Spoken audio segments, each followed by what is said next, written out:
muddo dhowr iyo 10 maalmood oo wadada inta leeg 750 kiiloomitir aan ku soo jirnay 700 ee dambe gudaha Puntland saacada yar bayna ku dhaafnay maxay ku dhacday waa amni kala dambeyn meesha kaliya ay shacabka iyo dawladda isku xiran yihiin oo Soomaalinimadii ku dambaysa oo amnigii ku dambeeya ee cadaaladii ku dambaysa ee Soomaali maanta looga mana sheega kara Soomaalinimo laga sheega kara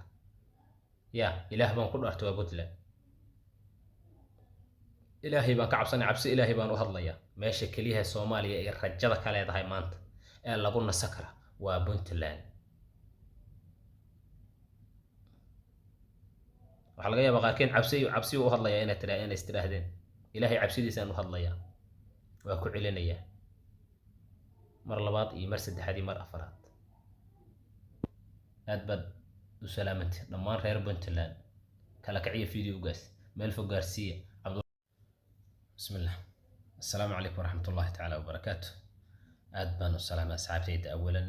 meel walbay joogaan dal iyo dibad dunida daafeed meel walbay kala joogaan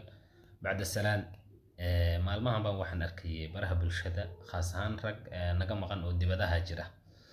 Puntland wax ka sheegaya dhahayaan waxa ka jira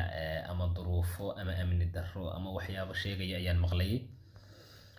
waxaan rabaa horta asxaabtayda qaaliga ah dhammaantiin ilaah baa idigu dhaarshay ii sheer gareeya meel fog gaarsiiya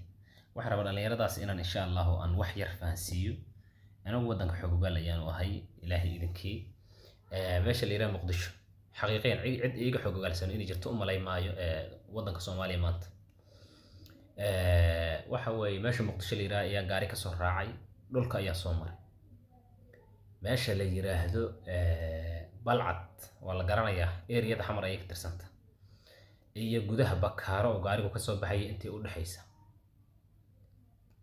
waxa la inooga qaaday soo ilaahay igu og yahay in badan oo iyaga wadana aan heli doono insha Allah dhowr iyo 20 isbaaro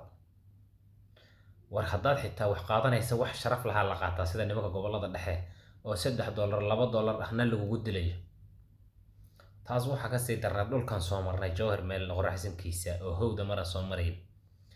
baa laba nin ee macawisyo qaroofa wasaq badan ku dhex jira mooto feekooma wata wadada noo galay 20 gaari baan ahay wixii ala gaari wixii ka qaateen $25 waan soo dhaqaaqnay فيديو مرة كسر دونا هي بابيش هالك دكتور رحسم وإسلا قرانينا باه أنا كم مضى حين اللبا كود دقاش اللبا كوحد كود دقاش